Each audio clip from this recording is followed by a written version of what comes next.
ये सैयद राजवंश का टाइम पीरियड है। क्या है? 1414 से 1451। अब इनमें कितने राजा हुए वो याद कर लो। तो सबसे पहला जो सैयद का था वो था खिजर खां। सबसे पहला कौन था? खिजर खां, 1414। क्या बना दिया मैंने? खिजर खां हो गया 1414 से 1421, खिजर खां हो गया। फिर 1421 से 1434 में आता है आपका मुबारक शाह। ये आता है 1421 से 1434, 1421 से 1434।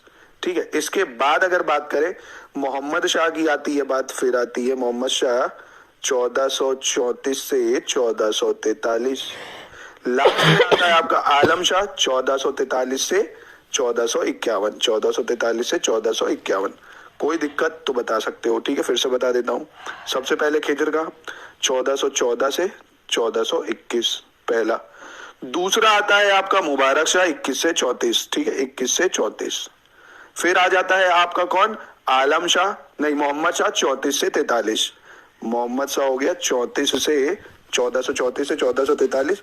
फिर आपका आलम शाह हो गया 1443 से 1451। ठीक है, तो इसके हिसाब से अगर देखा जाए तो ऑप्शन क्या हो गया आपका? सी हो गया दोस्तों। ठीक है, most important question. Uttar Pradesh की जनगणना 2011 के अनुसार निम्न में से किस जिले की साक्षरता दर सबसे कम है दोस्तों?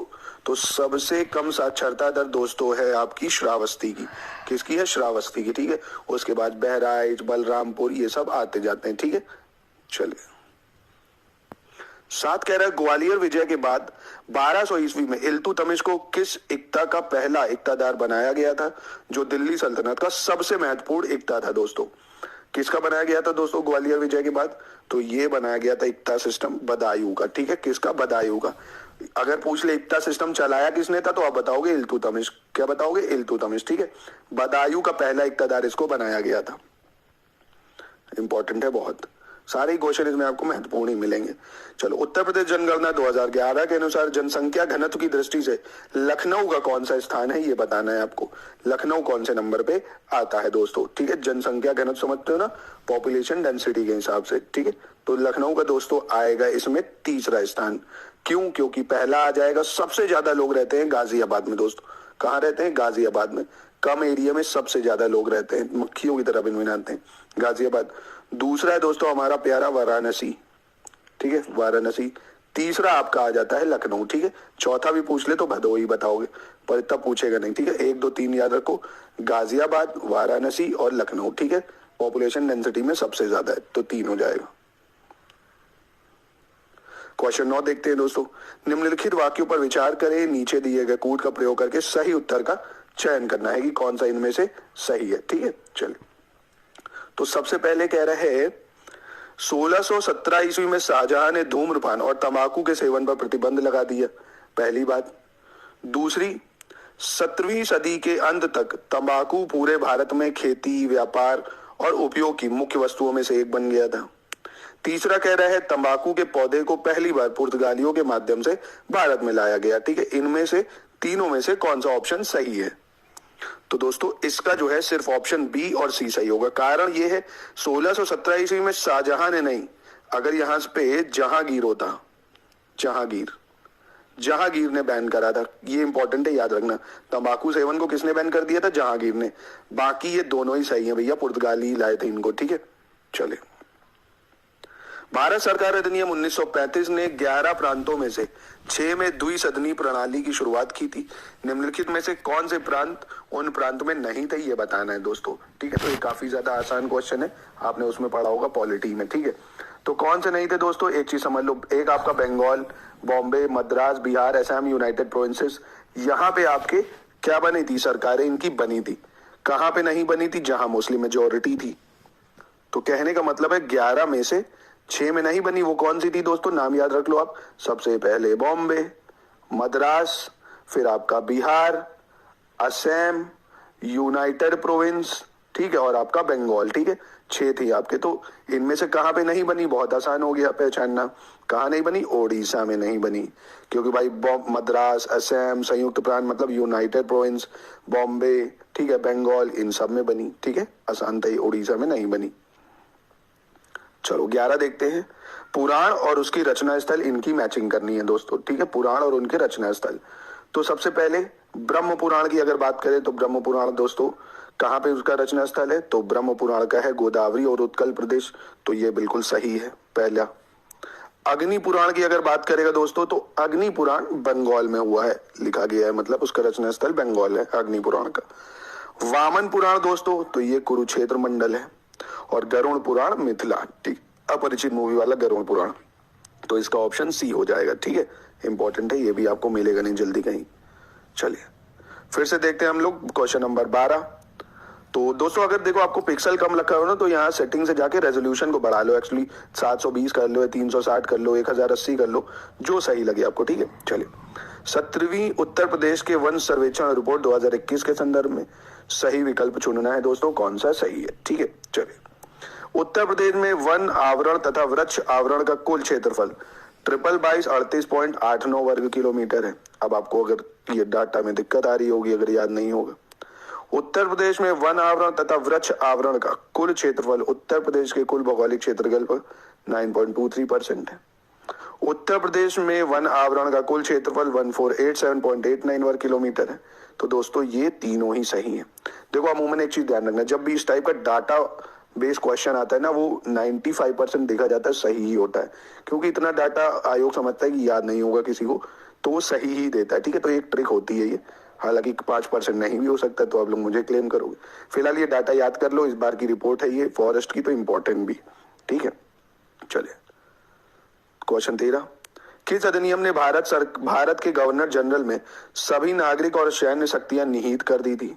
विच act had vested governor general of India all civil and military power? तो ये दोस्तों चार्टर अधिनियम 1833, कौन सा? चार्टर अधिनियम 1833 से करा गया। चलिए नीचे दो कथन दिए गए हैं, वही हमको असर्शन रीजन बताना है, ठीक है। सबसे पहला 1919 में मॉन्टेग्यू चेमफोर्ड सुधारों को लागू किया गया था, क्या ये बात सही है दोस्तों? तो हाँ भैया सही है, लागू किया गया था।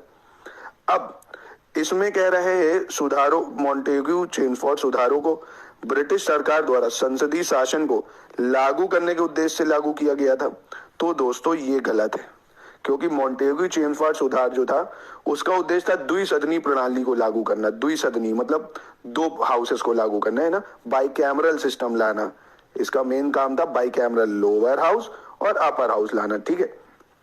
तो ये गलत हो जाएगा और ए सही है, ठीक है, ध्यान रखिएगा। चलिए दोस्तों क्वेश्चन नंबर 15 देखते हैं। कह रहे हैं मैचिंग करनी है, कौन सा राज्य किस चीज का सबसे बड़ा उत्पादक है, ठीक है। तो दोस्तों सुपारी का सबसे बड़ा उत्पादक है कर्नाटक, अरहर या तूर दाल का है महाराष्ट्र, नारियल का है दोस्तों केरल, और अंडे का है आंध्र प्रदेश, ठीक है। तो इसका ऑप्शन डी हो जाएगा। यहाँ 2 डी लिख गए हैं तो इसको सी कर लो, ठीक है। तो हालांकि ऑप्शन डी है, इसका डी हो जाएगा, ठीक है। इंपॉर्टेंट है ये, काफी ज्यादा लेटेस्ट डाटा के अकॉर्डिंग है ये। निम्नलिखित में से कौन सा विकल्प सही सुमेलित नहीं है, कह रहा है, कौन सा गलत लिखा हुआ है, ठीक है। चलिए तो कजली मेला क्या ये महोबा में लगता है दोस्तों? तो कजली मेला महोबा में लगता है, ये बिल्कुल सही जवाब है। उत्तर प्रदेश के लिए है तो ये मोस्ट इंपॉर्टेंट है। कलिंजर मेला ये बांदा में लगता है, क्योंकि कलिंजर फोर्ट भी वहीं है। रामनवमी मेला आगरा में लगता है, ये भी सही है। अब तरकुला मेला ऑब्वियसली ये यहाँ नहीं लगेगा, तो ये कहाँ लगेगा भैया तरकुला मेला? तो ये गोरखपुर में लगता है। कहाँ लगता है? गोरखपुर में, हमारे बाबा के प्रदेश में, ठीक है। तो ये ऑप्शन डी हो जाएगा इसका। चलो 17 देख लेते हैं। 17 में फिर से हमको मैचिंग करने को कह रहा है, भैया मैचिंग कर दो। तो ये 20 बार हम लोग पढ़ चुके हैं। फॉरेस्ट कंजर्वेशन एक्ट कब आया भैया? तो 1980 में आया। वन्य जीव संरक्षण अधिनियम यानी वाइल्ड लाइफ प्रोटेक्शन एक्ट, ये बचपन से पढ़ रहे हो, 1972 में आया। लोक प्रतिनिधित्व अधिनियम की अगर बात करें, आरपीए एक्ट जिसको बोला जाता है इंग्लिश में, 1951 में आया। अब गैर कानूनी गतिविधियां रोकथाम, तो ये बच गया 1967, ठीक है। तो इसके हिसाब से सही ऑप्शन हो गया बी, ठीक है। इंपॉर्टेंट है ये चारों एक्ट, हर बार कभी ना कभी एग्जाम में आते ही रहते हैं। चलो 18 देख लेते हैं। निम्नलिखित घटनाओं पर विचार करें और इन्हें कालानुक्रम में व्यवस्थित करें, ठीक है। बाल गंगाधर तिलक की मृत्यु, जलियांवाला बाग हत्याकांड, साबरमती आश्रम की स्थापना और स्वामी श्रद्धानंद की हत्या, ठीक है। कौन कब हुई? क्रोनोलॉजी में सेट करो, 1 नंबर क्वेश्चन है। चलो तो दोस्तों बाल गंगाधर की मृत्यु की बात करें तो ये अगस्त 1920 में हुई थी, अगस्त 1920। जलियांवाला बाग हत्याकांड ये तो बच्चे को पता है, 1919 में हुआ था। कब हुआ था?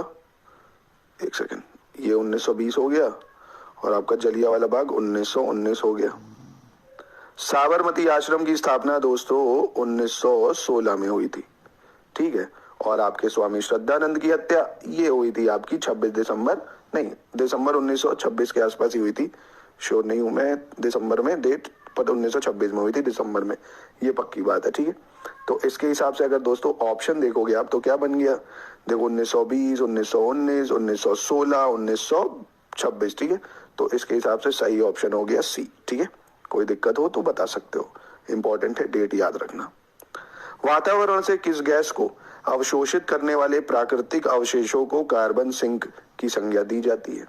इंग्लिश में the natural absorber that absorb which gas from the atmosphere are called carbon sink, उसको क्या बोला जाता है दोस्तों, तो कार्बन डाइऑक्साइड को जो करेगा उसी को कार्बन सिंक बोला जाएगा, है ना। तो those natural absorbs that absorb CO2। अब भाई जो भी कार्बन को एब्जॉर्ब कर ले, कार्बन सिंक का मतलब क्या हुआ, कार्बन डूब गया यहाँ, है ना, यानी उसको CO2 को एब्जॉर्ब करे जो एटमॉस्फेयर से, ठीक है, तो CO2 हो जाएगा। संपीड़ित प्राकृतिक गैस में लगभग कितने प्रतिशत मीथेन गैस होती है। इंग्लिश में कहें तो कंप्रेस्ड नेचुरल गैस में कितने परसेंट मेथेनल गैस होती है दोस्तों, ये भी काफी इंपॉर्टेंट है साइंस की दृष्टि से। तो 80 से 90% उसमें सिर्फ और सिर्फ मेथेन गैस होती है, CNG में है, इसीलिए वो पोल्यूटेड कम होती है, ठीक है। CNG में इसीलिए क्या होती है, पोल्यूशन कम, क्योंकि 80 से 90% मेथेन गैस होती है।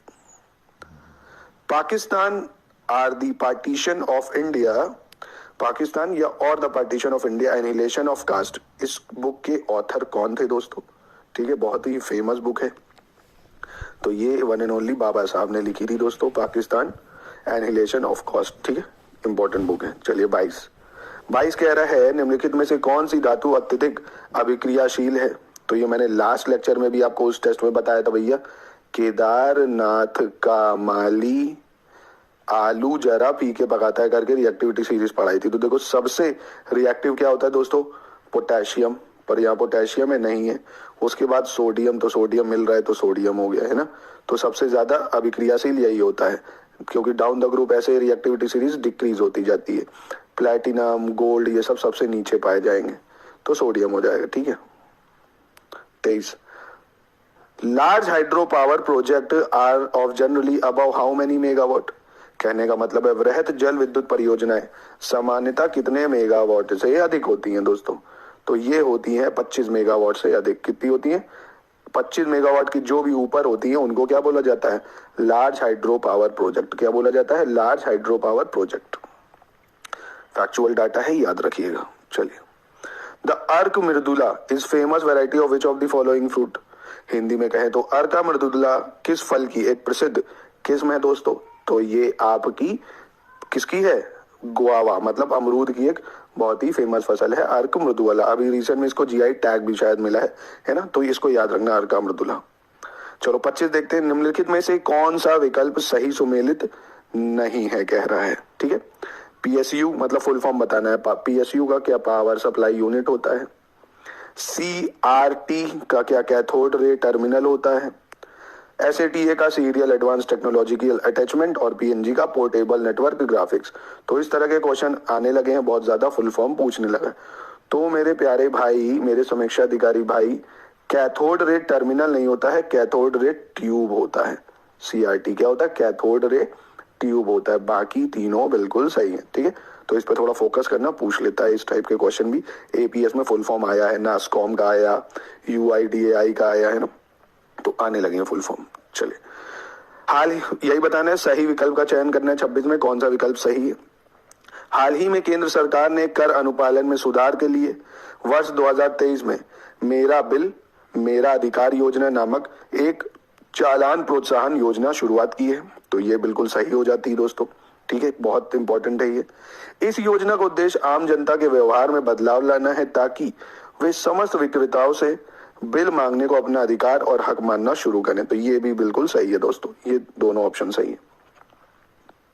27 देखते हैं, नीचे दो कथन दिए गए हैं, एक को अभिकथन और दूसरे को कारण, वही असर्शन रीजन बताना है, ठीक है। कह रहे हैं 1867 में महादेव गोविंद रनाडे ने पूना सार्वजनिक सभा की स्थापना की थी। क्या ये बात सही है दोस्तों, तो बिल्कुल दोस्तों, महादेव गोविंद रनाडे ने पूना सार्वजनिक सभा की स्थापना की, पर दोस्तों उन्होंने 1867 में नहीं की, ये छोटी सी गलती हो गई है, 1870 में की। देख लो डेट का बहुत इंपॉर्टेंट रोल रहता है, पूछता है बहुत, है ना, उसी हिसाब से पेपर बनाया है। 1867 नहीं, 1870 में महादेव गोविंद रनाडे ने पूना सार्वजनिक सभा की स्थापना की। ठीक है, जनता के बीच काम करना था, उद्देश्य क्या था भैया इनका, तो ये समझ गए ना, 1868 नहीं होना चाहिए था, 1870 होना चाहिए था। कारण कह रहा क्योंकि ब्रिटिश सरकार तथा जनता के समक्ष पारदर्शिता प्रस्तुत करने हेतु महादेव गोविंद रनाडे एक मंच स्थापित करना चाहते थे दोस्तों। जी हाँ, ये कारण बिल्कुल सही है। देखो अभिकथन कारण को कैसे पहचानते हैं, अगर ये पहला सही होता है तो इसके आगे आप लगा दो क्योंकि, और यहाँ की स्टेटमेंट देखो क्या ये उसको सेटिस्फाई कर रही है, तो अगर करती है तो सही है। ठीक है, तो दोस्तों ये जो है इसका क्या हो जाएगा, आपका ए गलत है, आर सही है। ठीक है, चलिए निम्नलिखित में से कौन सा विकल्प सही नहीं है, फिर से यही बताना है दोस्तों, कौन सा ऑप्शन इनमें से सही नहीं है। ठीक है, चलिए केंद्रीय औषधि एवं सुगंध पौधा संस्थान, ये क्या, ये लखनऊ में है, पहली चीज। दूसरी भारतीय पशु चिकित्सा अनुसंधान संस्थान बरेली, भारतीय बीज विज्ञान संस्थान मऊ, केंद्रीय उपोषण बागवानी संस्थान झांसी। ठीक है, इनमें से कौन सा दोस्तों गलत है, तो मेरे भाई सेंट्रल इंस्टीट्यूट ऑफ सब ट्रॉपिकल हॉर्टिकल्चर, ये झांसी में नहीं है, ये आपका लखनऊ में है। ये कहाँ पे है, लखनऊ में है, बाकी सारे चीजें ये सही है। ठीक है, तो ये भी आती रहती है, याद रखिएगा। चलो 29 नंबर पे चलते हैं। निम्नलिखित में से किन मुगल शासकों ने भू राजस्व की दर 50% ही रखी थी दोस्तों। ठीक है, किन शासकों ने भू राजस्व 50% ही रखा, ये बताना है। तो दोस्तों देखो सबसे पहले आंसर मैं आपको इसको बताता हूँ, अलाउद्दीन खिलजी एक रख लो, और दूसरा आपका मोहम्मद बिन तुगलक। इन्होंने भू राजस्व 50% ही रखा। ठीक है, क्योंकि एक चीज और समझ लो, जो दूसरे राजा थे, जैसे मान लो मोहम्मद बिन तुगलक के अलावा आपने जो इसको ले लिया, हम ले लेते हैं गयासुद्दीन बलबन और औरंगजेब, ये लोग 70-75% टैक्स ले लेते थे, मतलब कहने का मतलब 4/5 पार्ट लेते थे, ये 80% तक जो कि पहुंच जाता था, है ना। बाकी डायरेक्टली आप ये याद रखो 50% कौन लेता था, अलाउद्दीन खिलजी, मोहम्मद बिन तुगलक। ठीक है, तो 2 और 3 इसका बिल्कुल सही हो जाएगा। चलिए भारत आने के बाद डचों ने 1605 में किस राज्य के मसूलीपट्टनम में अपना पहला कारखाना बनाया, ये तो मॉडर्न हिस्ट्री में आप सभी ने पढ़ा होगा दोस्तों।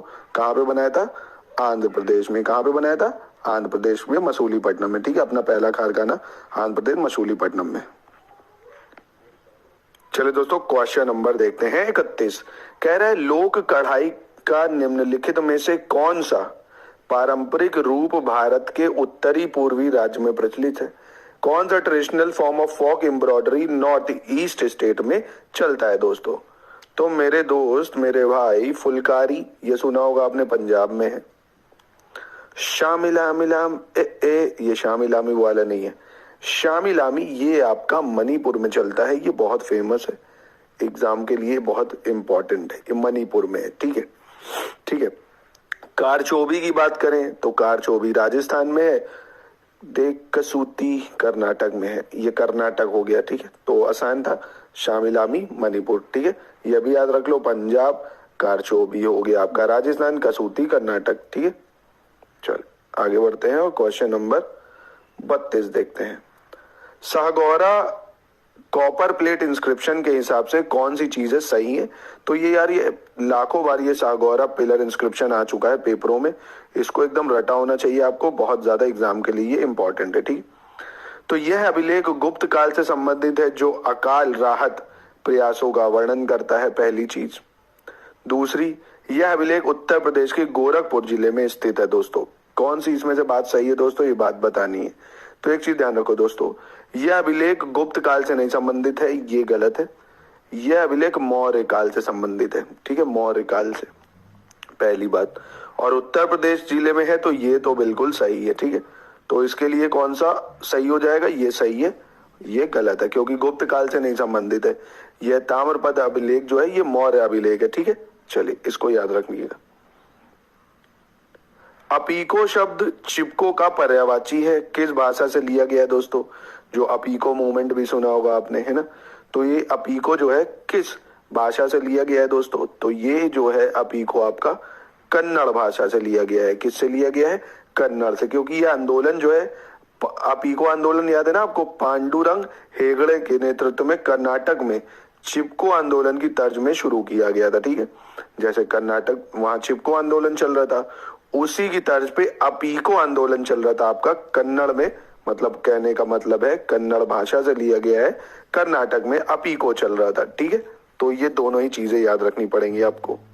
चलिए 34 नंबर देखते हैं।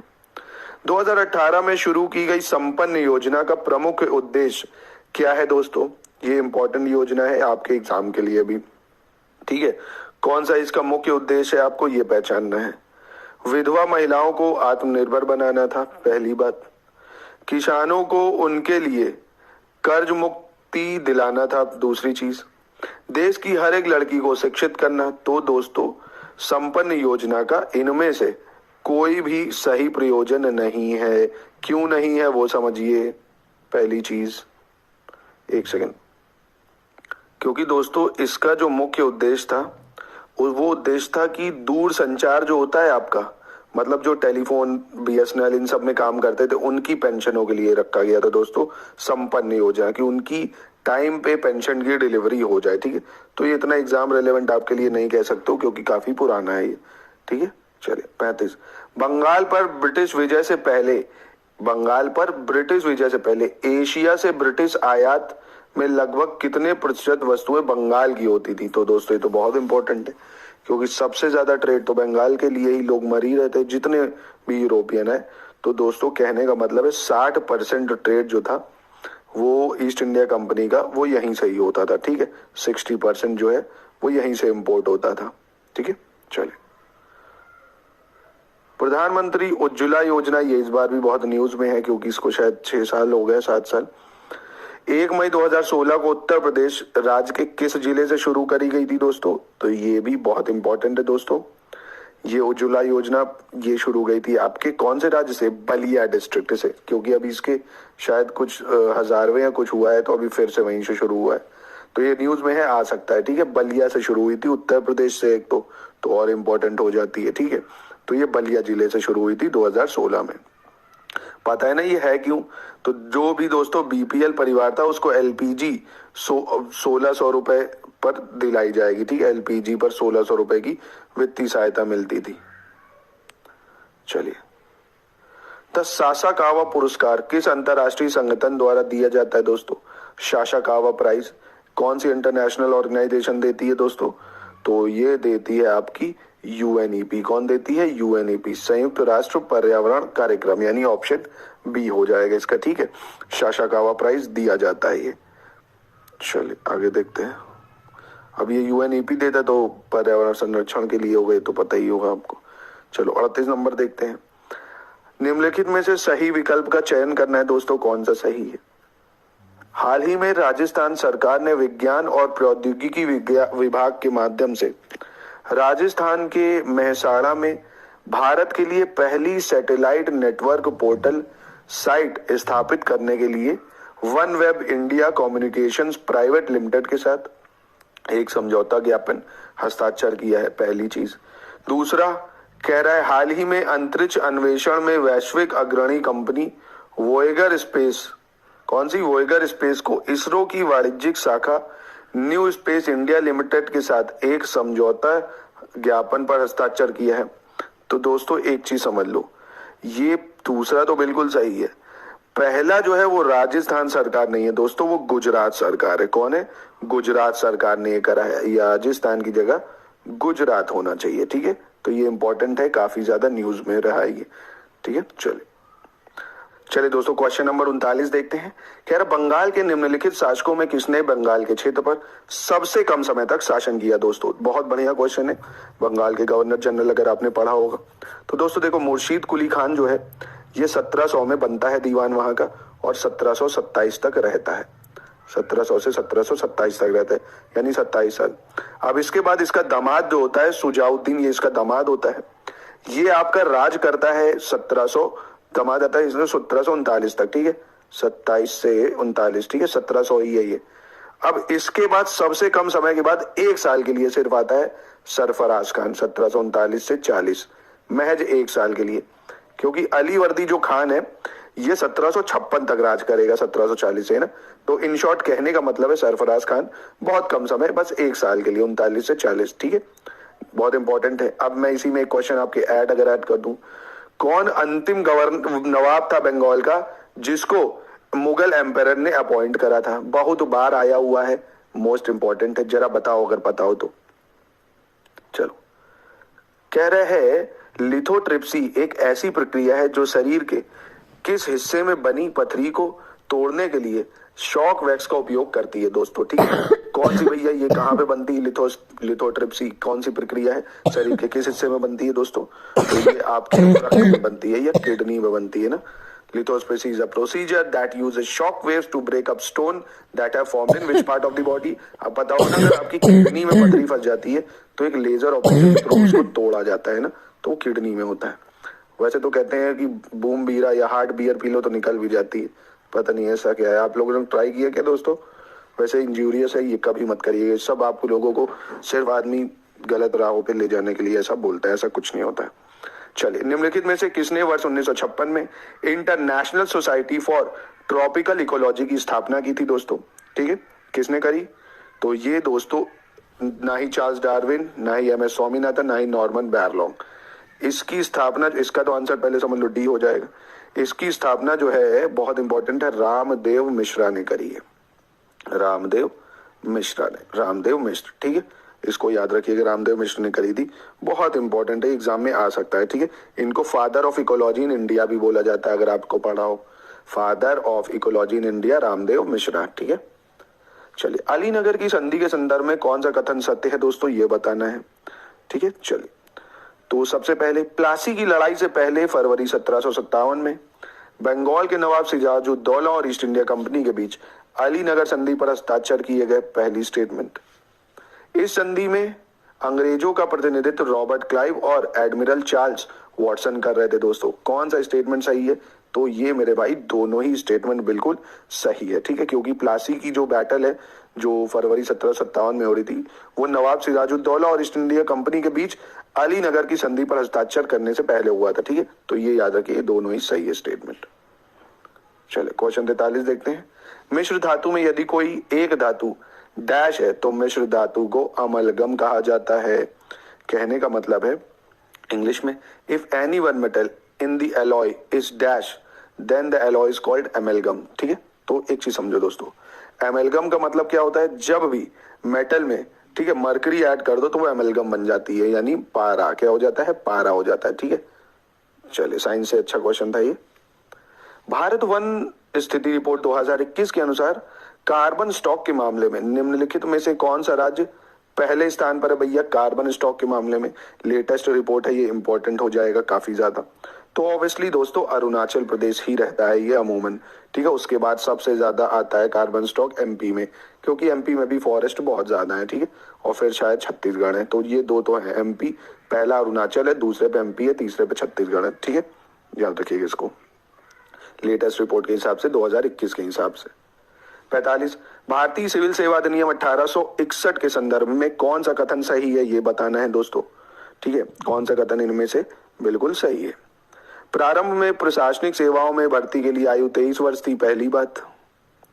दूसरा कह रहा है वर्ष 1860 में प्रशासनिक सेवाओं में भर्ती के लिए आयु को घटाकर 22 वर्ष किया गया दोस्तों।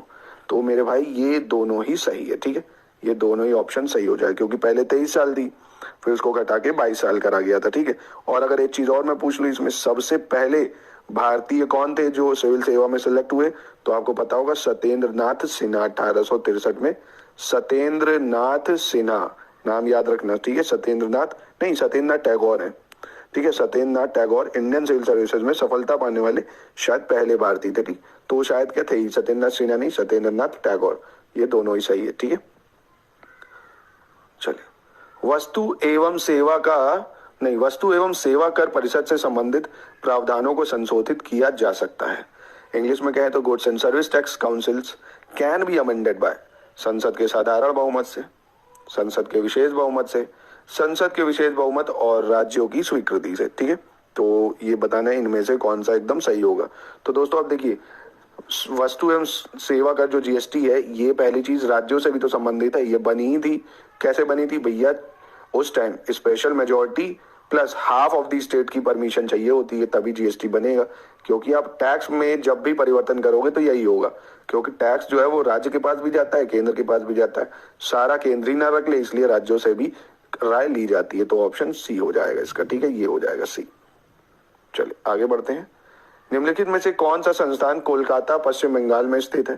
ठीक है, कौन सा संस्थान कोलकाता के पश्चिम बंगाल में स्थित है, ये बताना है दोस्तों। तो सबसे पहले केंद्रीय वन अनुसंधान संस्थान, केंद्रीय ईंधन अनुसंधान संस्थान, भारतीय रासायनिक जीव विज्ञान संस्थान या भारतीय दलहन अनुसंधान संस्थान। तो दोस्तों सबसे पहले जो सेंट्रल फॉरेस्ट रिसर्च इंस्टीट्यूट है, ये आपका उत्तराखंड में है, देहरादून में, देहरादून उत्तराखंड में है। केंद्रीय ईंधन अनुसंधान संस्थान की बात करें तो ये धनबाद झारखंड में है। ये कहाँ है? झारखंड, धनबाद में। भारतीय रासायनिक जीव विज्ञान संस्थान ये वेस्ट बंगाल के कोलकाता में है, ठीक है, ये सही है, अच्छा है, मतलब ऑप्शन सी हो जाएगा। और Indian institute of pulse research यानी दलहन अनुसंधान, ये तो मेरे कानपुर में ही भैया, कल्याणपुर के पास, ठीक है। तो कहने का मतलब है सी हो गया, ठीक है। बाकी ये भी याद रखना, ये भी पूछ सकता है। अगस्त 1942 में चित्तू पांडी ने संयुक्त प्रांत के किस स्थान के सभी 10 पुलिस थानों पर कब्जा कर लिया था और एक समानांतर सरकार की स्थापना की थी? कौन है भैया चित्तू पांडे? ठीक है, मंगल पांडे के चचा तो नहीं है कहीं है। तो ये थे दोस्तों बलिया से। कहाँ पे स्थापना की थी? बलिया में, ठीक है। तो ये स्वयं को गांधीवादी मतलब कहा करते थे, गांधीवादी थे एक तरह से।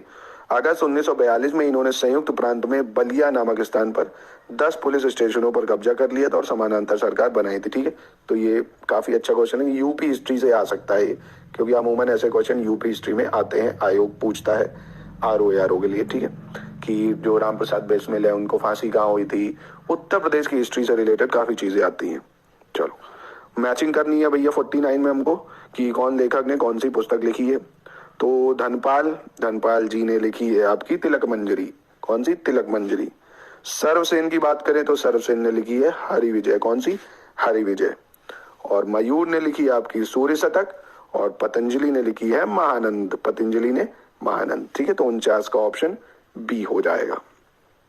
चलिए क्वेश्चन नंबर 50 देखते हैं। आमिर खुसरो के संदर्भ में कौन सा कथन सत्य है दोस्तों, ये बताना है, ठीक है। कौन सा कथन सत्य है आमिर खुसरो के संदर्भ में? तो सर्वप्रथम अलाउद्दीन खिलजी ने आमिर खुसरो को राजकवि का पद दिया था, क्या ये बात सही है दोस्तों? अलाउद्दीन खिलजी ने आमिर खुसरो को राजकवि का पद दिया, बिल्कुल सही है। आमिर खुसरो ने फारसी की एक नई शैली विकसित की जिसे सबक हिंदी या भारत की शैली कहा जाता है। सबक हिंदी या भारत की शैली कहा जाता है, तो ये भी दोस्तों सही है, ठीक है। तो इसके दोनों ही ऑप्शन सही हैं। काफी इंपॉर्टेंट क्वेश्चन है, अवॉइड मत करिएगा इसको। किस वर्ष अस्पृश्यता अपराध अधिनियम 1955 का नाम बदलकर नागरिक अधिकार संरक्षण अधिनियम 1955 कर दिया गया? इंग्लिश में कहें तो untouchability offence act 1955 has been changed to protection of civil right act 1955। तो इसका नाम कब बदला गया भैया? तो इसका नाम बदला गया था 1976 में। कब बदला गया? 1976, इंदिरा गांधी के समय, ठीक है, याद रखिएगा इसको। और कठोर बना दिया गया था। निम्नलिखित में से किसे आंध्र डेल्टा क्षेत्र में असहयोग आंदोलन चलाने का श्रेय नहीं दिया जा सकता? Non cooperation movement in Andhra delta, इनको श्रेय नहीं दिया जा सकता। कौन है भैया ये? सिंगरावेल्लू चेटियार, कोंडा वेंकट पाया, ए कालेश्वर राव या टी प्रकाशम दोस्तों? तो इनमें से दोस्तों किसने ने नहीं चलाया था दोस्तों? तो सिंगरावेल्लू चिट्टा परियार, इनको इसका श्रेय नहीं जाता है। बाकी कोंडा वेंकट परिया, ए कालेश्वर, टी प्रकाशम, इन सब ने आंध्र में मतलब आंध्र प्रदेश डेल्टा में इसका पत्ता भाई सिद्धारमैया के साथ सहयोग किया था, ठीक है। फिलहाल ये ऑप्शन ए याद रखिएगा, इन्होंने नहीं करा था। थोड़ा डीप क्वेश्चन था, काफी ज्यादा। आगे बढ़ते हैं क्वेश्चन नंबर 53 पे। निम्नलिखित में से कौन सा विकल्प सही नहीं है? फिर से यही बताना है, कौन सा मैच नहीं कर रहा है। भौगोलिक संकेत प्राप्त करने वाले उत्पाद और इधर संबंधित राज्य, ठीक है। पिछवाई पेंटिंग्स, क्या ये राजस्थान की है? तेलिया रुमाल, क्या ये तेलंगाना का है? तंगलिया शाल, क्या ये कर्नाटक की है? और कोट पाड़ हैंडलूम फैब्रिक, क्या ये उड़ीसा की है, ठीक है। कौन सा गलत है इसमें, ये बताना है दोस्तों। तो दोस्तों पिछवाई पेंटिंग्स राजस्थान सही है। तौलिया तेलंगाना, ये भी सही है। तांगलिया शाल ये दोस्तों कर्नाटक से नहीं है, ये गुजरात की है, फेमस है। तांगलिया शाल गुजरात की, मोदी जी को पहने देखा होगा शायद आपने। और कोटापाड़ हैंडलूम फैब्रिक ये उड़ीसा हो जाएगा, बिल्कुल सही, ठीक है। तो कहने का मतलब सी गलत है, गुजरात होना चाहिए था। निम्नलिखित में से कौन सा विकल्प सही है? अब इसमें सही बताना है भैया, कौन सा एकदम सही मैच कर रहा है। मैनग्रोव क्षेत्र में वृद्धि और इधर राज्य। तो सबसे पहली बात कि उड़ीसा में 8 वर्ग किलोमीटर का मैनग्रोव क्षेत्र है, महाराष्ट्र में 4 वर्ग किलोमीटर का, कर्नाटक में 3 वर्ग किलोमीटर का। और क्या तीनों ही सही है? कौन सा सही है ये बताना है। तो दोस्तों ये तीनों ही सही हो जाएगा। लेटेस्ट फॉरेस्ट रिपोर्ट के अनुसार उड़ीसा में 8 वर्ग किलोमीटर मैनग्रोव क्षेत्र है, महाराष्ट्र में 4 और कर्नाटक में 3, ठीक है। तो ये डाटा याद रखिएगा। चले क्वेश्चन नंबर नेक्स्ट देखते हैं हम लोग। 55 कह रहे हैं निम्नलिखित में से किसने भू राजस्व मापने की प्रणाली मशाहत को नहीं अपनाया था, ठीक है। अलाउद्दीन खिलजी, मोहम्मद बिन तुगलक, सिकंदर लोदी, किसने मशाहत को नहीं अपनाया था, ठीक है। तो दोस्तों इन तीनों ही ने मशाहत को अपनाया था, तो ये गलत हो जाएगा डी। अब मशाहत दोस्तों जो था पैमाना था, एक पैमाइश था कि एक पैमाइश के आधार पर भू राजस्व को वसूला जाता था। मतलब एक तरह से कहने का मतलब है सेटलमेंट बना दिया था कि भैया इस हिसाब से लैंड रेवेन्यू को लिया जाएगा नापने के बाद। तो ये अलाउद्दीन खिलजी, मोहम्मद बिन तुगलक, सिकंदर लोदी तीनों ही ने मशाहत के अनुसार लिया टैक्स, ठीक है। चले फरवरी 1946 में ब्रिटिश प्रधानमंत्री एटली ने भारत में 3 सदस्यीय उच्च स्तरीय प्रतिनिधि मंडल भेजने की घोषणा की थी। निम्नलिखित में से किस वायसराय को 3 सदस्यों के साथ भेजा गया था दोस्तों, ये बताना है, ठीक है। तो ये बताइए कौन आया था इसके साथ। तो दोस्तों इसका जो ऑप्शन होगा इनमें से कोई नहीं आएगा, क्योंकि कोई वायसराय नहीं आया था 1946 में, है ना, कोई वायसराय नहीं आया था। एक चीज और समझ लीजिए, क्योंकि आपको अगर वो पता हो कैबिनेट मिशन, तो उसमें आपको याद होगा एक चीज मैंने लास्ट शॉर्ट्स में भी बताई थी, पैथिक लॉरेंस का नाम, पैथिक लॉरेंस, एवी अलेक्जेंडर, है ना, पैथिक लॉरेंस, एवी अलेक्जेंडर और आपका स्टैफर्ड क्रिप्स, है ना, जो क्रिप्स मिशन आया था 1946 में। तो ये उसकी बात कर रहा है, इनमें से कोई नहीं हो जाएगा, क्योंकि कोई वायसराय नहीं था उनमें से। स्टैफर्ड क्रिप्स, पैथिक लॉरेंस, एवी अलेक्जेंडर 3 आए थे, ठीक है। तो इनमें से कोई नहीं हो जाएगा।